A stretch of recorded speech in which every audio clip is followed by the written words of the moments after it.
Hey, everybody. Thanks for stopping by. It looks like a couple people are coming in here. Today, we have a great guest on the show, Mariusz Becker, who, I'm sure a lot of you, if you're stopping by, already know his work or different things. And then this stream, again, will be up on YouTube probably later next week. So if you have to dip or you don't get to catch the full thing, you can watch it there. Yeah, so without further ado, we can switch over. And hey, there's Marius. Hi there. How's it going? Good so far. I hope for you Yeah, as well. yeah. No, it's good. We got the time delay to work out, so it's nighttime for you, morning ish, afternoon for me. But yeah, I think the first thing we do is start off and just introduce yourself and kind of give a little bit of a backstory for anyone who doesn't know who you are. Yeah, so my name is Mariusz Becker. I'm from Germany and I've got into that industry, I think, about 5 or 6 years ago.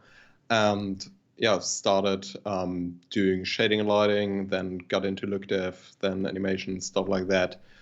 And now, yeah, I've just been working as a freelancer for the last couple of years and just super thankful to work with a lot of great people in studios and just has been fun for the last few years and yeah, hope to continue. Cool. Yeah, we've followed each other for I don't even know how long that I've like been aware of your work, but I think that the first thing that like really drew me to it was like the photo realism, but also just like keen eye for like composition and light. And I think that that's what a lot of people kind of know your work as. It's like you're just extremely talented at like painting light into a scene and just like like daylight or anything, but they all have like I remember a lot of people, I think Olaf kind of mentioned it, that it's really hard to tell what are photos that you post on your stories and what are like your renders because like your photography is like so similar. It's like you can see where it inspires your other like rendering part of your scenes and stuff. So kind of curious like how you got into 3D and like was it like from college or like had you always been interested in like you switched kind of more into 3D from like a more photography background or any of Yeah, that so stuff? actually I started out in photography. Mm-hmm. So I got my first camera with like 14 or so. And then Oh, I cool. just got into photography because my father was into photography and he developed film back in our bathroom and stuff Mm. like Oh, that. nice. So I was just super into photography and just was running around with my camera, just shooting film rolls, and then realizing all of them were like pretty shit. So that's kind of the way I learned photography, and because digital was way too expensive, Oh. and um, Hmm. then after a few years, I've got my first digital camera. Then ran around, photographed basically everything I saw. And yeah, then got into concert photography for a while. Did that for a few magazines online, and then got into portraits, and then into street photography. Just basically everything there is to photography. I Mm-hmm. just want to try out everything there is. And then I discovered post production actually, and was like super amazed by a few studios out there, like Lightfarm, for example, that were just doing stuff that was so unreal because they've been putting like slides into cities and stuff like that. It was just super nice. And I wanted to do that. So I got into Mm. Photoshop and started compositing images. And then I realized, okay, they're using 3D. So I felt like, Mm-hmm. okay, this is probably something I need to get in one day. Um, but I just didn't have the patience because we had Cinema 4D at university Right. when I studied communication design. And it just felt super cumbersome, super boring. And I just didn't have the patience for it. And I was like, I would never do 3D for a living. Yeah. Like, why should I wait for hours to see an image? And just it felt like super boring stuff to me. I thought I would never do that. Mm. And then through post production after university, I got to a studio in Hamburg here in Germany, and they've been using 3D a lot, like really a lot. And this is what really got me into Mm. 3D. I started every days in the last semester of my studies because I saw people. Right. Um, like probably everyone Yeah. out there, and thought Yeah. like, okay, this is way different from all the product renders and all that stuff I usually kind of saw 3D as. And yeah, it was really, really cool to see how someone could basically paint with 3D, like do images that were different than just another mock-up or just another Right. like, I don't know, render of a product. And yeah, I thought this is super cool. I kind of want to do that, but I didn't know where to start. So I was like, yeah, okay, I just do every day because he's doing it as well. So probably that is a good way to start. Mm-hmm. And it was just super fun, and probably also was good for me to have some creative outlet besides university, because I was using a lot of photography in my studies as well. And then I don't know how to put it, but you kind of lose the fun in something if you have to do it every day, Yeah. all day, and don't have anything that is different to what you do Mm-hmm. all the time. So that was really refreshing for me. And then, like I said, after university, I got into a post-production studio, and they were using a lot of 3D. And this is where it really clicked for me to kind of combine the two, and to also think about 3D like about photographs. Because I just remember vividly that one moment where I was tasked to model a light bulb, and I modeled that, and it just didn't look realistic. And I told my coworkers, like, yeah, that's my light bulb. It just doesn't look real. And he was like, yeah, how thick are actually the walls of the light bulb? And I was like, I don't know, probably 2 meters or so, Yeah. because it was just standard cinema cube, Mm-hmm. 2 meters, and then he would model stuff. And it's like, yeah, no wonder it can't look Yeah. realistic. I was like, why?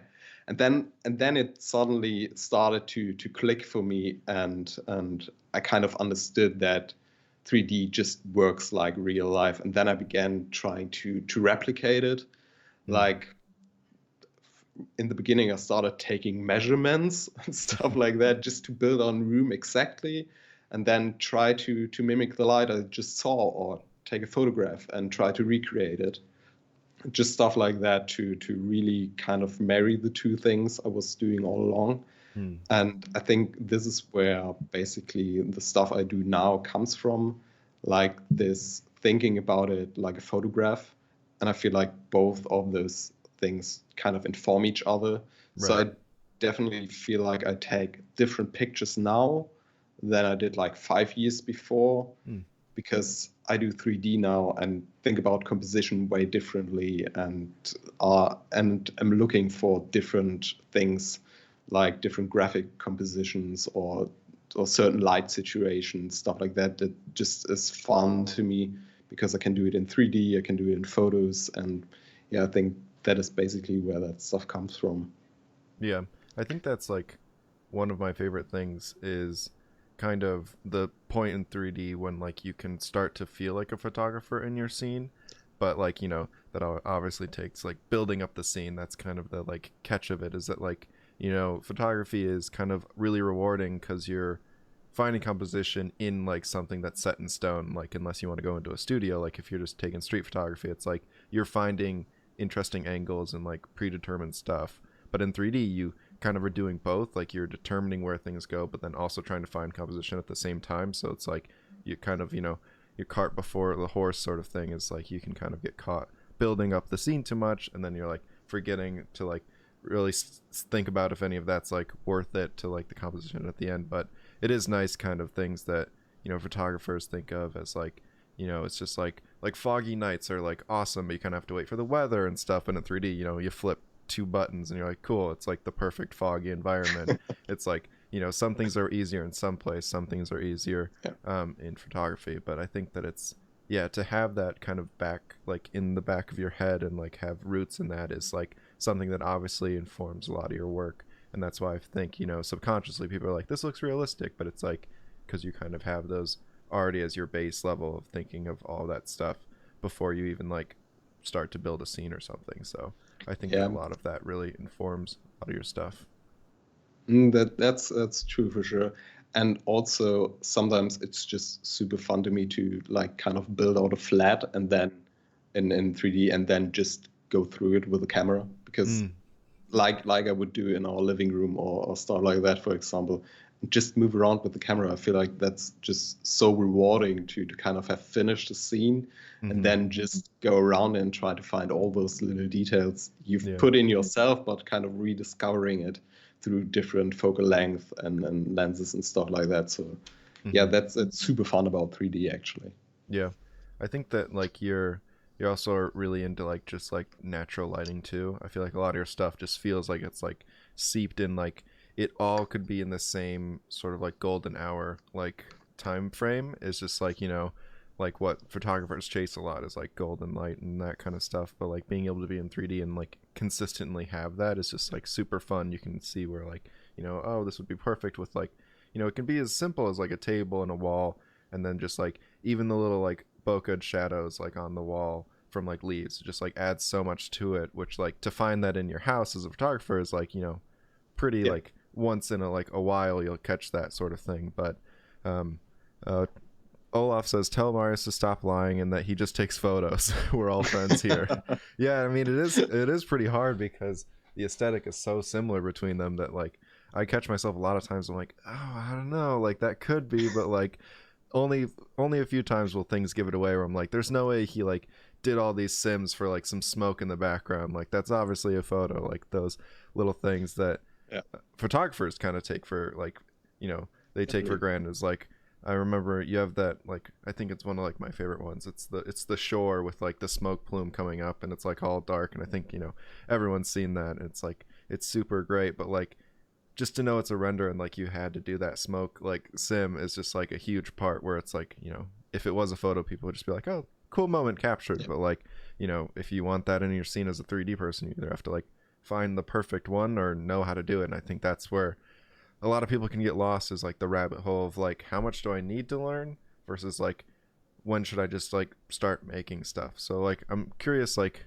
what was your like, I mean, evolution through like the 3D rabbit hole of like, once you figured out that you could use 3D and stuff and like all of that, like which avenue did you chase? Was it like mostly rendering kind of stuff to get like the best most photo real, or picking a render engine, or was it like did you want to explore all of the facets like texturing, like PBR, like all of that stuff? Like which route kind of interested you in the most once you were into it?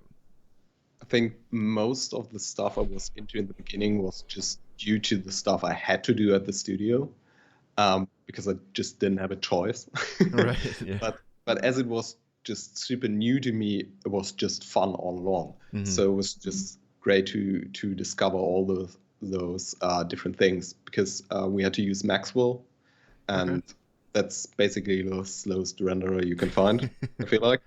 Yeah. And I was using my old, I don't know, an i7 or so, like super old Mm. 3770. So, and all those every days I did during that time were like just hit render in the evening at like Right. 8 or 9 p.m., then wake up to render of like Mm-hmm.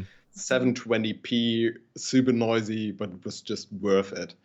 So I think due to Maxwell, and I think due to the fact that this is such an amazing engine when you have the time, um, and the way it handles light, that was just for me my first thing I just really got into, because um, you have the possibility to try those different things. I was laying shards of glass on the floor and just trying to Mm. see in the next morning, okay, did I actually get caustics on the wall? Yeah. And if I now do this, will it behave like I expect it to? Or can I put a glass here and just have sunlight shining through it?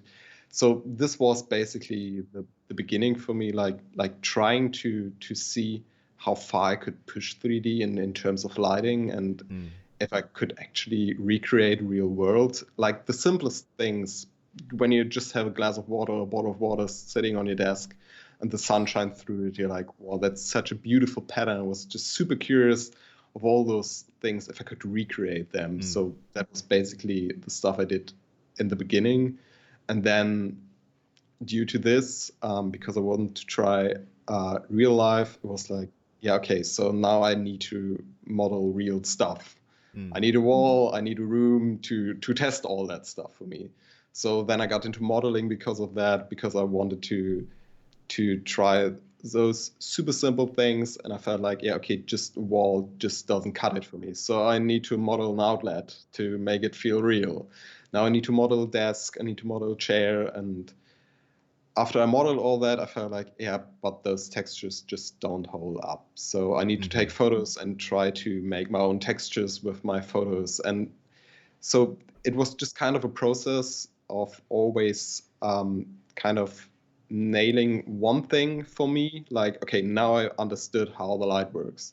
Then, okay, now I understood how modeling works, but my texturing is lacking. So it was just kind of a process, always feeling like, okay, I need something else to put on top of it because now I understood that one thing, but the rest doesn't cut it. So it just was a process that I feel like up until now just has never stopped because I'm still like that. Like, okay, now my lighting is good in that scene, but my textures are still lacking. So it's just never ending story. And then you discover new tools and like, okay, my cloth sims could be better, so I could make better curtains. I don't know. So it's always something new to learn. And like with that smoke image, for example, I hadn't touched like Turbulence FD for I don't know, a year or two. It's like, yeah, I want to smoke sim. Then I spent, I don't know, like 1 or 2 days just trying to find the perfect smoke sim, like caching it and waiting for a few hours and like, okay, no, still not. And then continue, like 3D just is like this changing one parameter and just trying to see if that's the final thing you've been kind of chasing. Yeah, I think that the rabbit hole is like, you know, right. You kind of like get one thing down, but like it's like this weird juggling act of like, all of your renders are like over years of time when you look back, like definitely getting better, but like kind of you can also be like swamped in it where you feel like you're just learning stuff and like not outputting anything for a while, and it's like just like because that like oh, I want to get better into texturing can lead you into like, oh, I should be like UV unwrapping this stuff, and UV unwrapping leads into like this other thing, and you're like, I'm so far away from like getting an image out because like I'm like so far into this like rabbit hole that like it's really easy to like kind of spend a lot of time in all these different avenues, and then when you like check after like 2 months, you're like, wow, I haven't like made anything. It's all just been like this like prep work of like learning how to make better things, which is Yeah. I think a little bit crazy because I feel like a lot of other art forms, like you can like the practice is like making more images will get you better at it, but like in 3D, like there's a lot of other things that you can go down that will make you better at it, but like also doesn't require you to be practicing it daily, which is like a struggle that I've found a lot of like just learning stuff because I'm like, I'll use this one day, and then like I never really retain it, or like I watch that video or that course and then I haven't like made anything in a while, and then I'm like rusty in all the other areas that I haven't been learning in. But yeah, I think that dailies are great, especially to get people kind of just in the flow of like running into problems, solving problems. And so when did you find that like you wanted to kind of like stop doing dailies and like focus on like scenes that would just take you like a little bit longer, or like, yeah, why was your kind of reasoning for like leaving that behind? Was it just like you're kind of limited by the dailies, or like what was your reasoning for that stuff?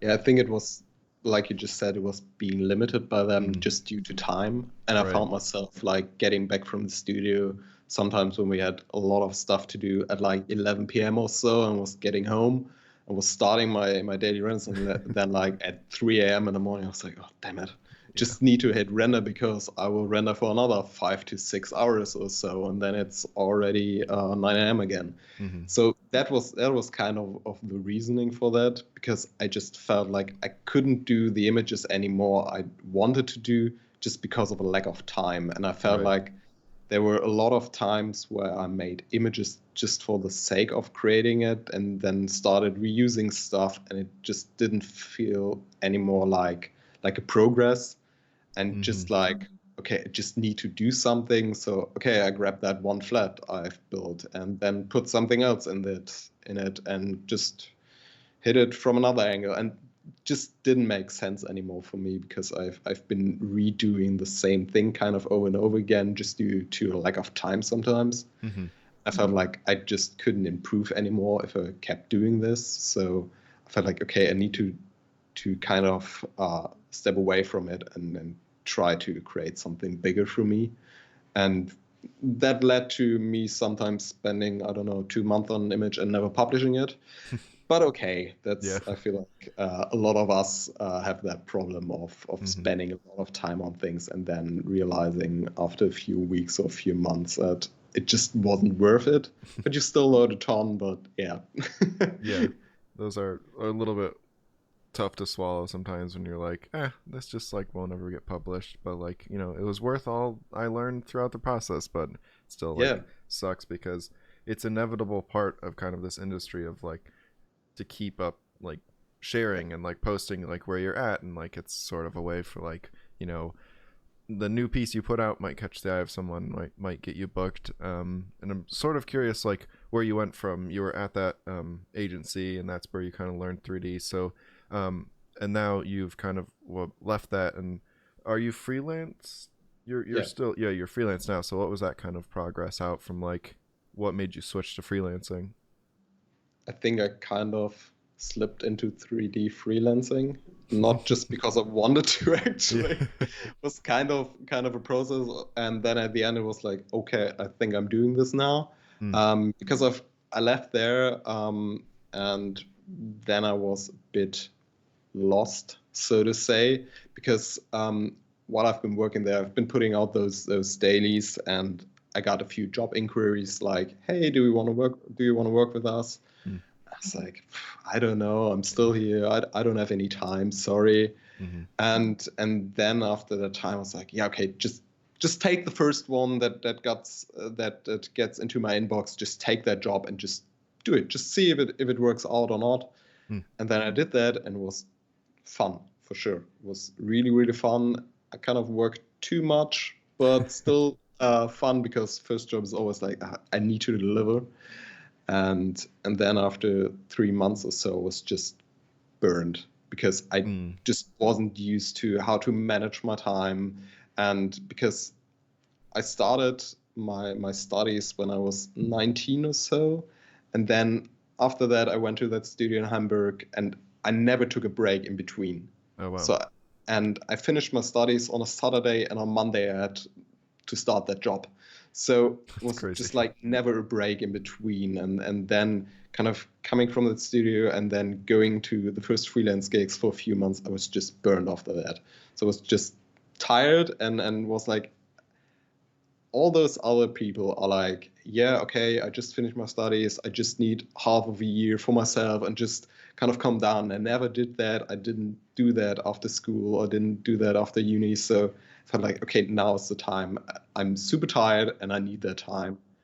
And yeah, then I took that time, and still did 3D here and there, a few jobs here and there, but never really felt like, okay, that's my goal in life, like doing this full Mm-hmm. time. So like every 2 or 3 months, I took a job for a month or so, but nothing super serious, and kind of lived off lived off everything I had saved up.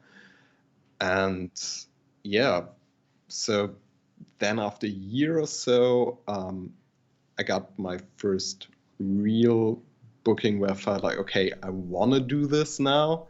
Mm-hmm. Um, and then from there, I was like, okay, I really want to try that. Then I moved back to my hometown, to Cologne, and connected with a few people around here. Moved into studio space with them, and really tried that. And like wrote an email to basically every studio I knew. Never got any replies. It's like, oh my gosh, no one will ever book me, but I still want to try that. And yeah, from there it kind of took off, and then all of a sudden I found myself like full-time freelancing, and just did it basically. Yeah. So I wouldn't recommend that, because I had a lot of sleepless nights, but but it Yeah. kind of worked out, and I had just a lot of luck, and I'm still super thankful for the fact that it worked out. Mm-hmm.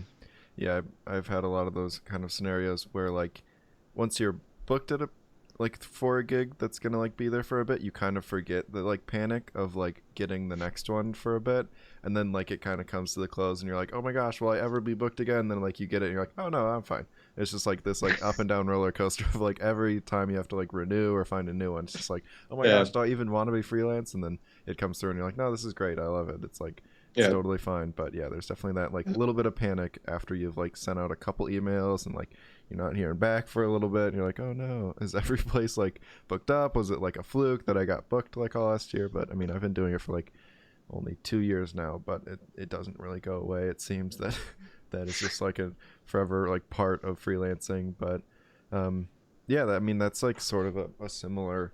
I think that yeah, I don't know really know how I would like go about telling someone else how to like go into the freelance market, but I get that question a lot. But it's like I don't know. I just like guessed and like kind of similar to you. People were emailing me, and I was always like, no, I'm busy. I'm like, but as I was like staff at somewhere else, um, but then yeah, you just kind of have to like take the first email that comes through. Like that's like the only way to do it is like if you like want to go and try it. But yeah, it's a hard decision. It's like a crazy world to jump into.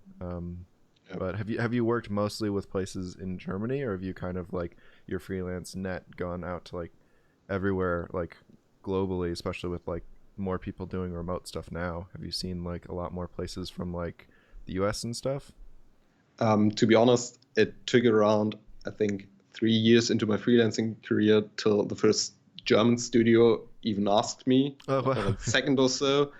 I mean, I did a job with a German studio back in 2017 or so, and then the first German studios after I really started doing freelance was like 2019 or so. Oh wow. So I didn't get any inquiries from German studios at all. I Oh was weird. like, okay, then I just do international. And the first studios I've worked with were like Yambo, for example. Right. So I was one of the first people working with Yam back then. So I think that was just a situation that really helped me, Mm-hmm.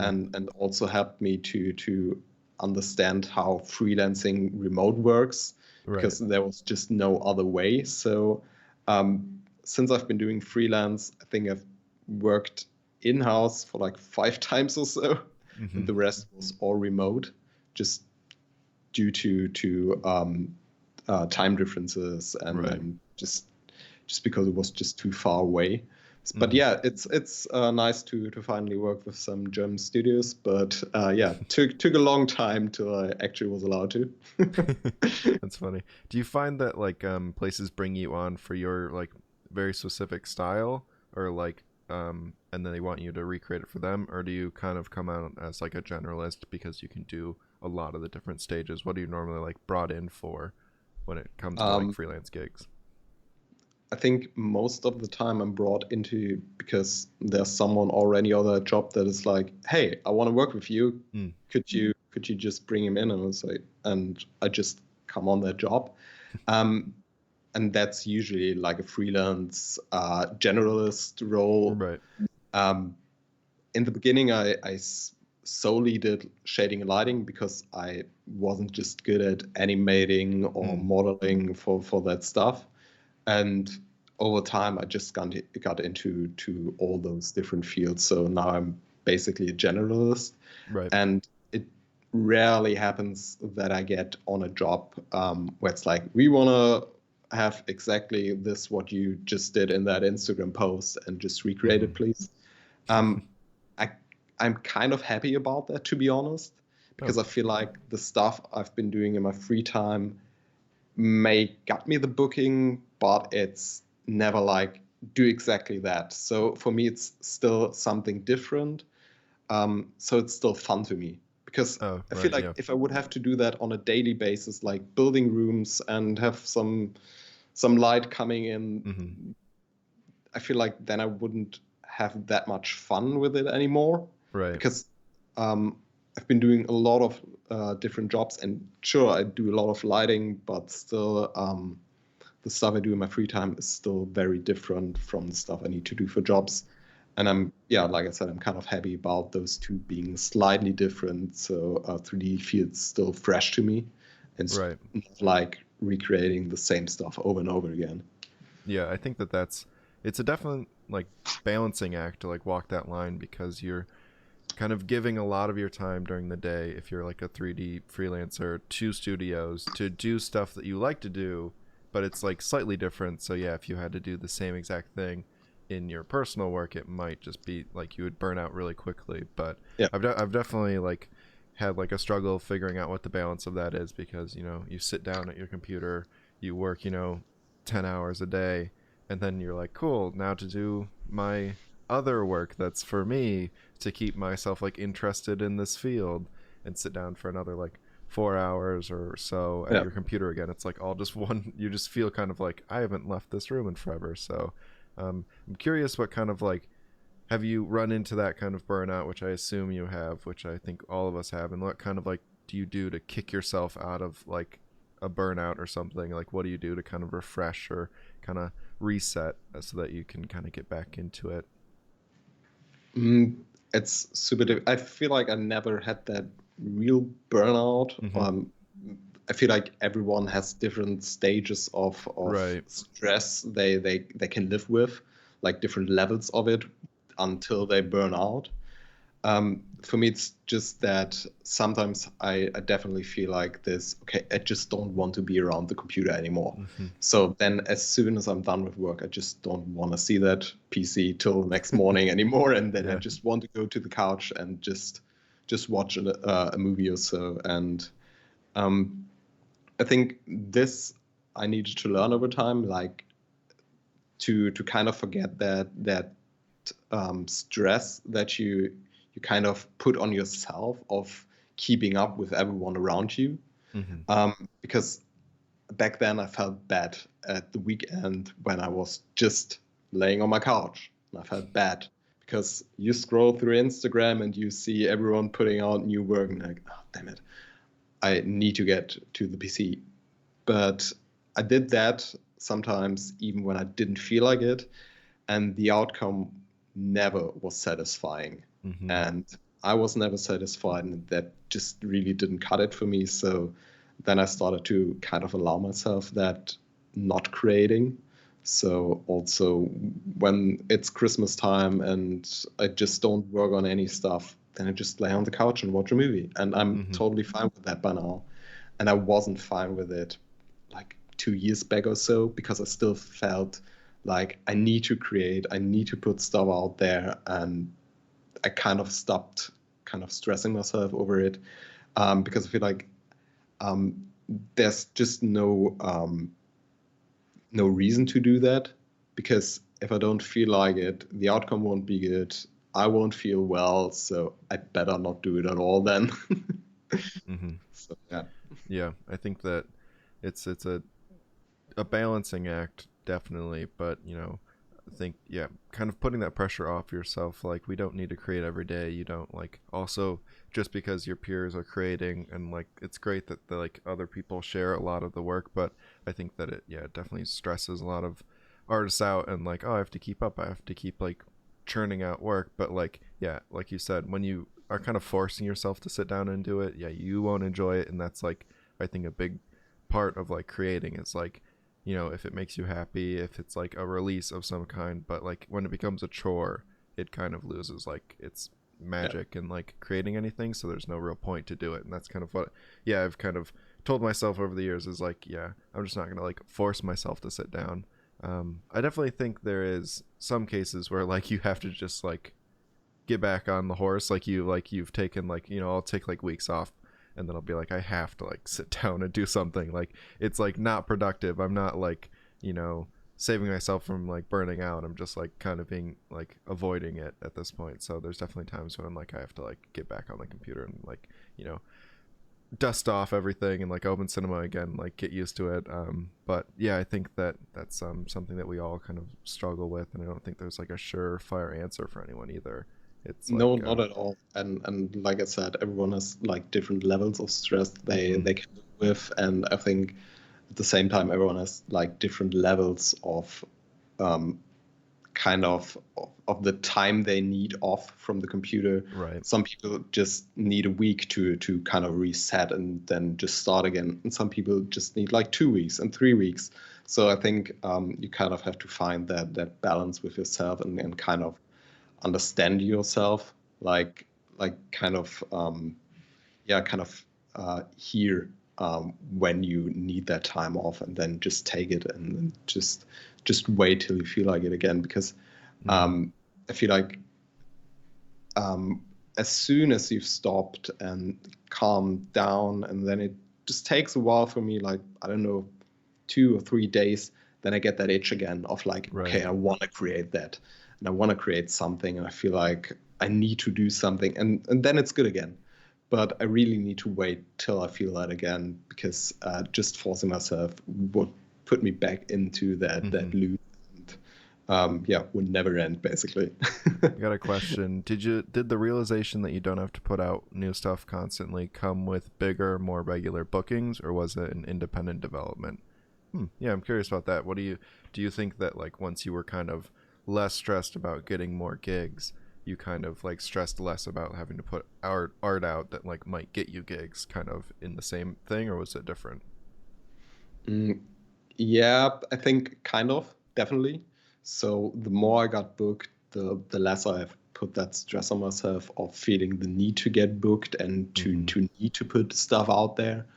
But it was also like, it didn't feel like I would create something new when I would try to put out stuff more often, because the ideas weren't there. So I kind of needed to wait more till I got those ideas that I wanted to create. Because I feel like in the beginning I was like, okay, that idea is great, I try that, or that idea is also great, and over time I feel like it's also a thing of uploading less and less and less. You feel kind of a burden of having to create an image that kind of is better than the last one. So I think over time I scrapped a lot more ideas than I did before. So that also kind of led to me uploading less, because I've been way more critical of the stuff I create. So there's a lot of stuff I just scrap at the idea stage. There's a lot of stuff I scrap after 2 or 3 weeks, or after a few months even, because I just don't feel like they're good enough. But it's still nice to create them. But that kind of led to me uploading less and less and less, because I'm very picky about the stuff I put out there these days. Just leads to me uploading nothing, but okay. Yeah. I've definitely felt that as that's kind of things I do miss a little bit of, like the earlier days when I was like feel like I was learning in like leaps and bounds, doing every days, and I never really was thinking like, does this better than the other one? I was just like excited that I could get another one out.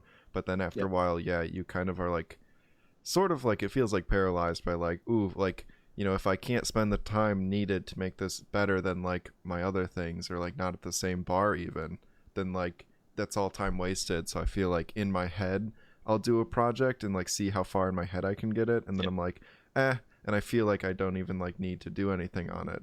I like, even though I never touched any program or like really even sketched anything out, I've just like thought of the way through it and like all the technical aspects it would take, and then I'm like, I don't really need to explore that. And it's like kind of this thing where you just end up not producing anything for a long period of time.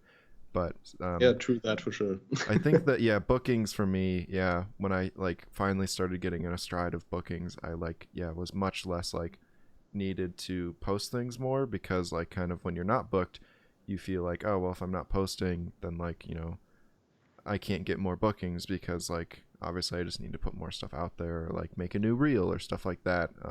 Those thoughts definitely come through when you're like not booked, but when you are booked, you don't really think about promoting yourself as a freelancer. So I definitely think that that was a big part of why like I was okay with not posting, was because it felt like I had future bookings. But I definitely think that that's a good question. Also, I just realized it's also about the bookings you get. I feel like the more I got bookings that were fun to me and that I was excited to share after this, after this job was done, the less I felt the need to create stuff on my own, Right. because always get that itch when I'm on a job that just doesn't go into a direction I like. That I get more of that itch to create stuff for myself, because it's just like, I've been doing stuff all day that I just don't like, so now I need to do something I like. But if I'm creating all day stuff that I like, the team is super fun, then I don't have that. Then I'm just satisfied with the stuff I produced, and then I'm just super excited to put that job out there. And then it's just a way different feeling for me. So I think the quality, so to say, of those booking on of those jobs also played a huge role in me creating less. Yeah, I think that that's true. The worst kind of booking, I think, is the one that is like mentally extremely demanding but creatively not very satisfying. So like at the end of the day, you're still kind of tired of like, you don't really want to like pick up, your shift again to do it yourself, but also like it wasn't like not creatively satisfying like in the same way where like you have the energy to then go and like do your own stuff. So it's it's a little bit more of a battle. But we have another question: what percentage of the projects you've worked on are for the real versus for the meal? Oh, that's it's an interesting term. um yeah, I'm curious what kind of the percentage of work you do, maybe like just last year, which ones were like, yeah, for your portfolio, and the other ones were just to, pay the rent and that sort of thing. Yeah, thing is, I'm also very picky about that. So I feel like at least, I don't know, just need to think about the stuff I did last year. And also, it really depends on what I'm allowed to share. Yeah. So that's also a thing. So I wouldn't say that that percentage is that big, that just for the meal stuff. Really love that term, by the way. And I think, I don't know, maybe 70% is stuff I really enjoy, and 30% is stuff where I'm like, yeah, okay, but it's still fun, but it's nothing I would do on my own. But then again, of those 70%, I'm probably allowed to share like 30%, and then Mm, probably like 10 of those I really want to share. yeah. So I feel like of all the jobs I do in a year, I maybe share like one or two, and the rest I probably could share and just never do, because I'm kind of searching for the right thumbnail for my website, and I'm like, no, it doesn't fit. So Yep. that happens way too often. Yeah, I would say my percentage is just like NDA. Like that's like I Yeah. can't even like really share any of it. Whereas like some of it's cool, but like I find myself a lot of like accidentally permalancing at places for a long period of time where it's like it's not one clear like start end on a certain project. It's kind of like, because I'm a generalist, I can work on a lot of projects. So it's like I never really start and end with something. I'm normally like, hey, we need help here. Cool, that was what I did for 2 weeks. Oh, we need help on this one. Cool, that's what I did for 2 weeks. And you never really see a project finish. So I like being on the ones that like start to finish. You're like part of a team that finishes something. But I end up just, kind of bouncing around inside of a studio.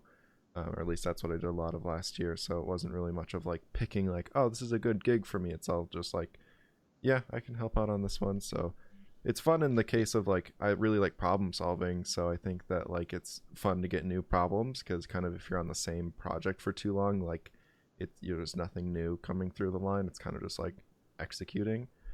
But I think that, different people kind of, it would be nicer to be able to pick each job and kind of like have a little bit more for the real, but I'm okay with my reel for now. It's those are such a pain to make every time that like once I have a decent one, I don't really touch it for a couple of years, because it's just like so much of a pain to like dig up or get all the different studios to sign off on letting you use the rights to stuff. We have another question: what aspect of CGI do you enjoy the most? Texturing. I would assume that's for a question for you. But yeah, I think we kind of went over it. But yeah, which is your most favorite? Is it still lighting and like getting the final image, or which part? Yeah, I think it's lighting, kind of, but I feel Mm-hmm. like the last year or 1.5 years or so, I got more into look dev, like kind of everything. Mm-hmm. I think that's kind of my favorite part these days, to kind of create a scene or stage, and to kind of find the nice angles and kind of bring an idea to life. So it's less of that task of just do that one thing and then just do this. So really like doing all of this, and then kind of getting ideas out, and kind of trying to bring those words from the brief kind of to an image. So I think this is the most fun stage to me, like just trying stuff out, just trying to find different solutions.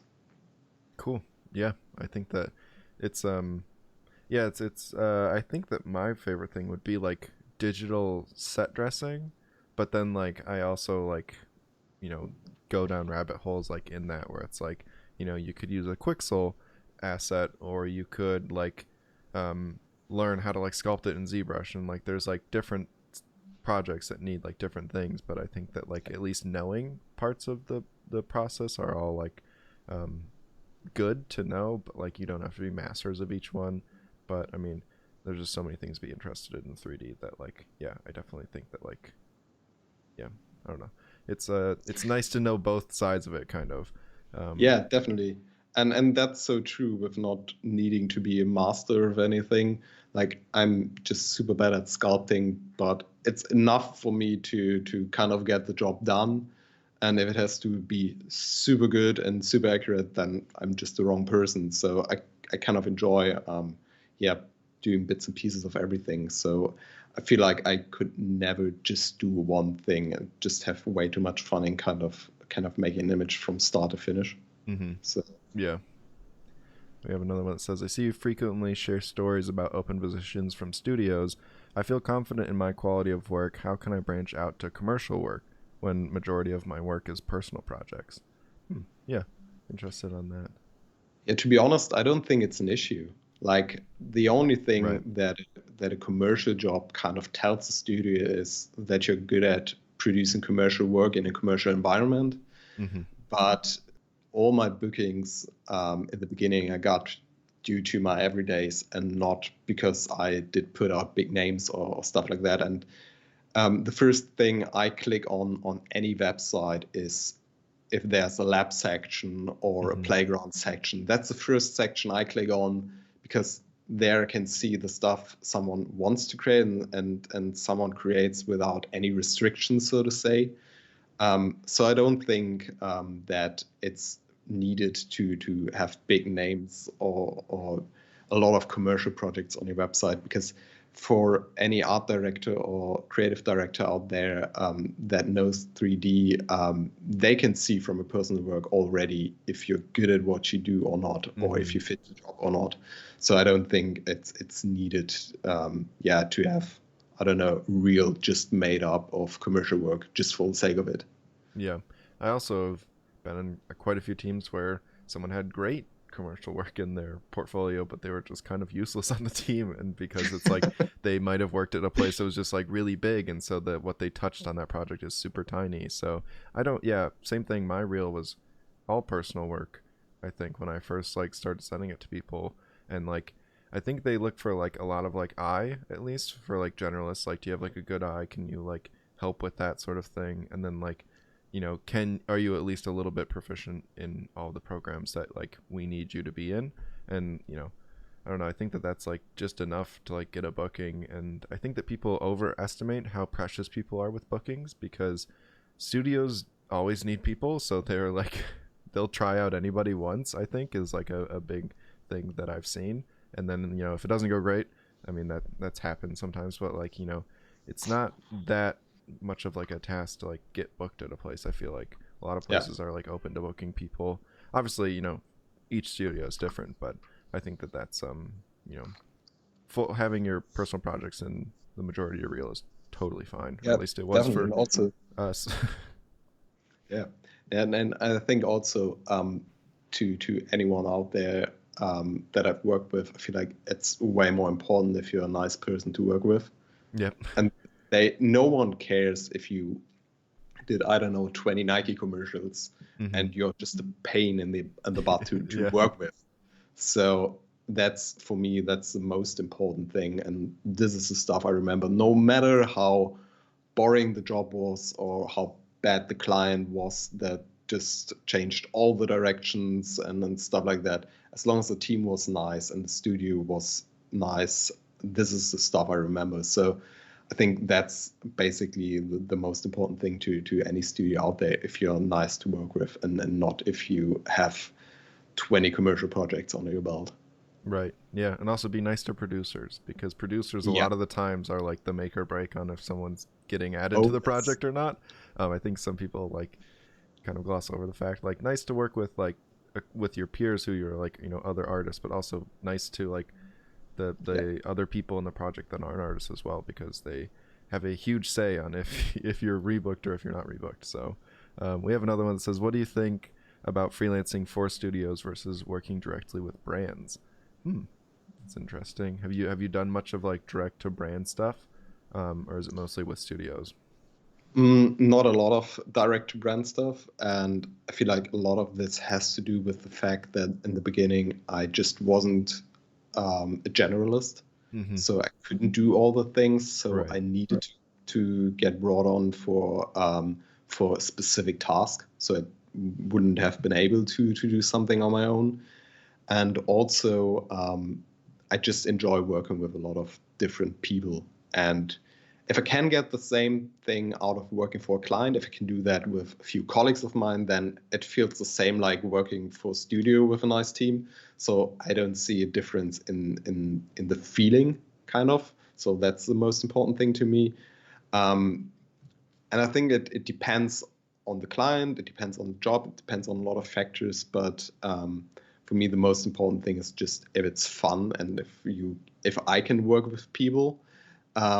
To some people, it might be different, but for me, it's just all about the team and the people I work with. So I really don't care that much if I work directly to client or for a studio. It's just if it's a fun time and if I can spend time with people I enjoy spending time with. And for direct to client work, it depends if you can kind of manage all that overhead Mm-hmm. that that just comes with it, because there's vast difference. And because you just mentioned producers, Right. and there are good producers and there are bad producers, but the really good ones you can definitely tell, and those are the ones that make your job way easier at any studio, and you will definitely notice it, and it's just way easier to work on those jobs, no matter how difficult maybe the client may be. And that stuff you kind of get unfiltered when you work Mm-hmm. directly with client. Um, so yeah, again, it just really depends on the job and if that's something you can manage on your own, and if that client is a client that is good to work with actually, or if you need an additional producer that kind of filters all the stuff, but it's just a lot of writing emails and just yeah, a lot of management stuff that you never have to deal with when you work directly with a studio.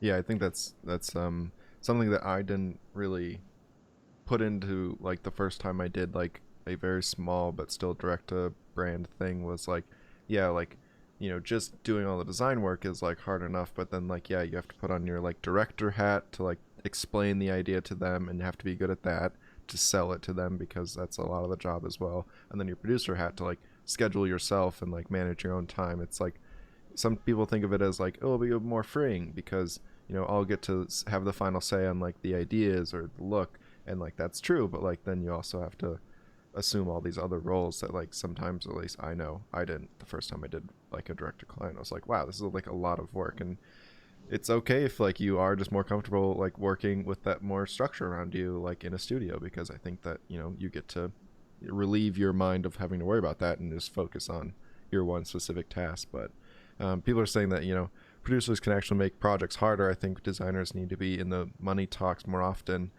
Yeah, it's just like more stress for the designers if you like bring them all in. But I think that especially like working as a staff designer at like an agency, I felt that a couple of times where it's like they're overbooking us for stuff or not really taking the time to know how long things take in this process and those sort of things can get a bit frustrating. But other than that, I mean, they have to take up with a lot of like, you know, back and forth with clients and notes and like clearing out all the junk from that to get like exactly what the client's thinking. So I think that, you know, they have a whole slew of stuff to worry about, and then like, you know, whatever slips through the crack that you have to deal with is, I think, you know, not too much. But yeah, Yeah. those are all very interesting. I think that that's like an interesting conversation to have that isn't talked about a lot. It's like, you know, all the extra responsibilities that come along with direct to client, because it sounds like the best thing, and then you do it and you're like, oh my gosh, there's a lot of roles here.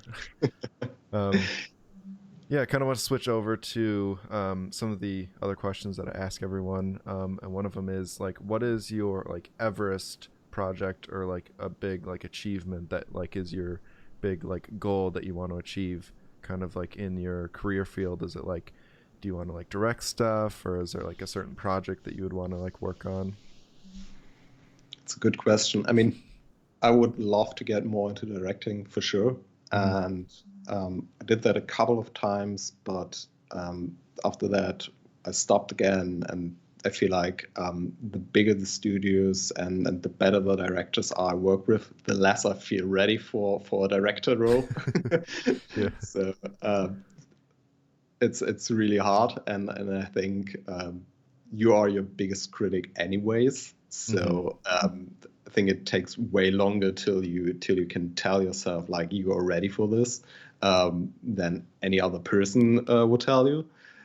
And I think like there's no really Everest project or so, but what I would love to do would be to work on a title sequence one day. Mm-hmm. Like this is something I would really enjoy. So I just hope I can do it one day.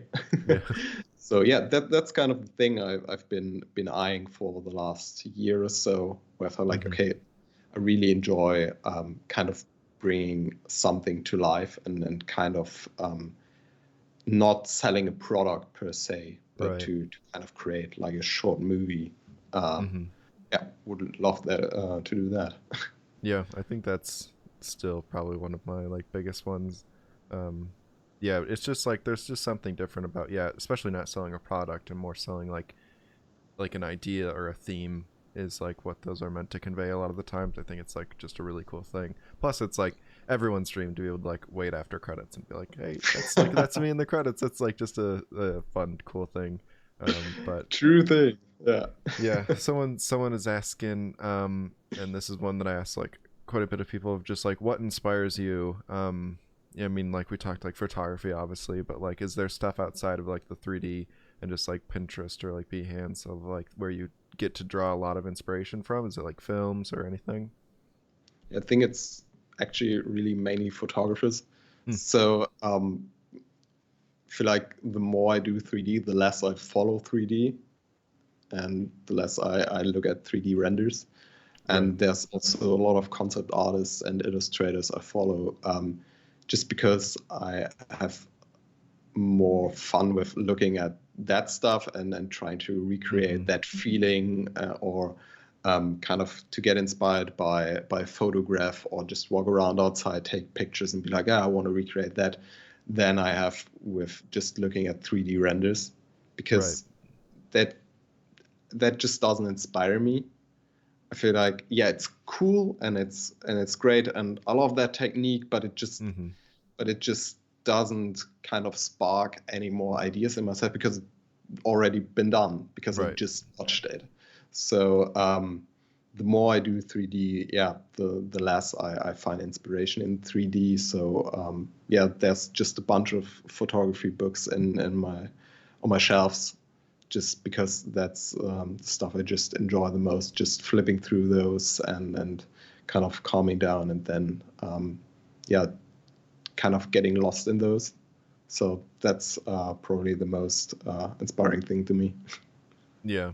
A lot of people in the chat are like agreeing that like finding it outside of the focus that you're working in is like the best way to like get fresh ideas or like you said, like things that haven't been seen before. And I think that's, yeah, that's like where like a lot of I like to go and look at like just like documentaries for films and see where like those people were pulling inspiration from before 3D was like this massive field that like was actually like, you know, you could pull inspiration from a render because it like looked so great. It's like before it was like mostly just feature films doing 3D, not a lot of people at their homes being able to do it.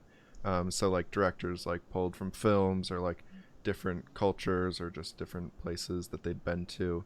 And then kind of with that, like art books from films are like a great resource of like great ideas that didn't match the movie. So like there's just like so much information of like amazing artists making amazing work, like concept artists or like character designers or production designers and stuff like that, riddled throughout these books that were just like left kind of on the cutting room floor, even though they're not bad. They're like great Yeah. ideas that you can definitely like, you know, kit bash from and like make your own things. But I think that that's like, yeah, an inspiration outside of your focus is a key to keeping stuff fresh. Think we can wrap it up here. It looks like it's getting a little dark there for you. Oh, um, no worries. Can put on the lights, no worries.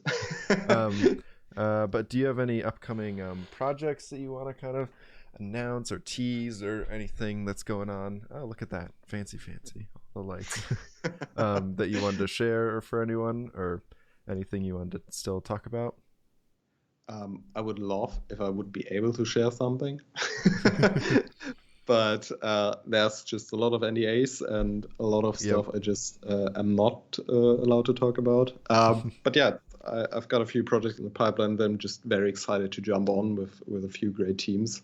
Awesome. So really looking forward to that. But yeah, like I said, unfortunately can't talk about those yet. Awesome. Well, super excited that we were able to get you on here. And this will again be on YouTube for anyone. We have, I think, one of like the biggest showings that we've had for any of the live streams out here, which is Wow. pretty crazy. But yeah, thank you everyone for stopping by. Hope that you got something out of this lovely conversation. You can check out Mariusz's stuff. There's his handle on the screen there. But yeah, thanks everyone for stopping by, and I'll see you in the next one. See ya.